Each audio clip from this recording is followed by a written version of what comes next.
Hello friends, સ્વાગત છે તમારું મારું મોરી ફ્રી કિચનમાં. અને આજે આપણે બનાવી રહ્યા છીએ ખજૂર આંબલીની ખાટી મીઠી ચટણી અને કોથમીર, ફુદીનો અને મરચાંની લીલી ચટણી જે તીખી હોય છે. એમાં આપણે ગળાશ જરા બી નાખવાના નથી.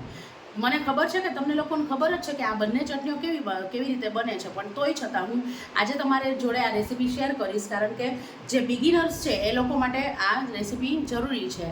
એટલે પણ હજી એક વાત મારે તમને કહેવાની કે જો તમને લોકોને મારો વિડીયો ગમે તો એને લાઈક, કમેન્ટ અને શેર અને સબસ્ક્રાઈબ કરજો. Thank you. તો ચલો આપણે આંબલી ખજૂરના ચટણીની રેસીપી શરૂ કરીએ છીએ. મેં 250 ગ્રામ આંબલી અને 250 ગ્રામ ખજૂર 3 કલાક પહેલાં ગરમ પાણીમાં પલાળી દીધા હતા.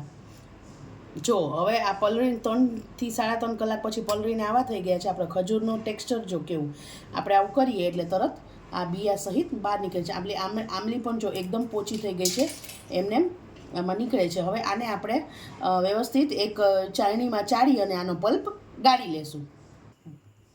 આપણે આ આંબલી અને ખજૂરનો પલાળેલો ભાગ છે એ આપણે લઈ લીધો છે. હવે આપણે આને આ ચાળણામાં ગાળી અને આપણે એનો પલ્પ કાઢી લઈશું. બીજી વાત કે મેં જ્યારે પાણી ગરમ હતું ત્યારે 200-250 ગ્રામ જેટલો ગોળ બી આમાં ઓગળવા માટે રાખી દીધો હતો.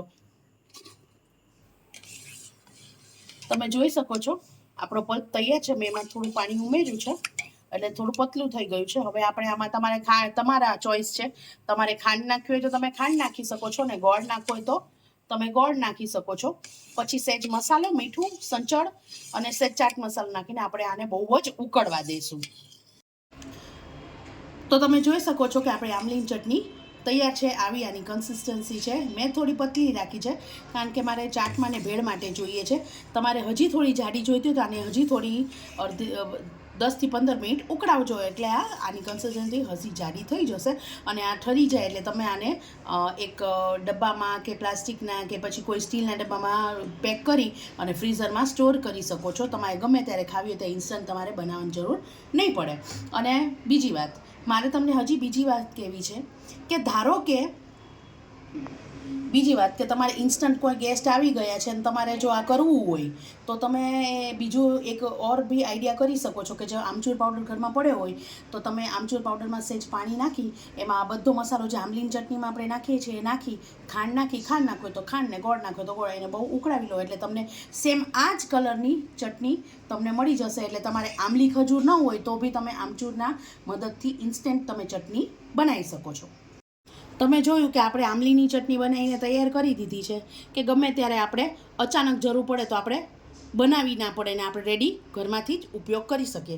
તો એવી રીતે આજ હું તમને બતાવવાની છું ફુદીના, કોથમીર અને મરચાંની ચટણી, જે તીખી ચટણી આપણે કહીએ છીએ. હવે આંબલીની ખાટી મીઠી ચટણી જોડે તીખી મરચાંની ચટણી તો આપણે જોશે જ, તો આપણે આને બનાવી લઈશું. ચલો, તો આપણે આ સામગ્રી છે. મેં થોડા લવિંગિયા મરચાં લીધેલા છે.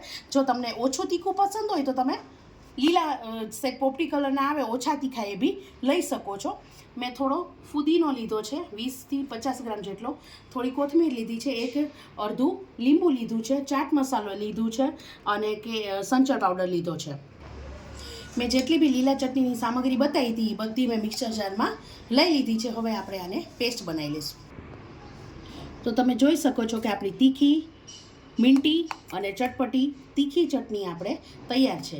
તમારે ઉપયોગમાં જોઈતી હોય એટલી તમે લઈ શકો છો, અને બાકી તમે આને ક્યુબ્સ કરી અને સ્વાદ પ્રમાણે મીઠું નાખતા ભૂલતા નહીં. જો ન નાખવું હોય તો તમારા ઉપર છે.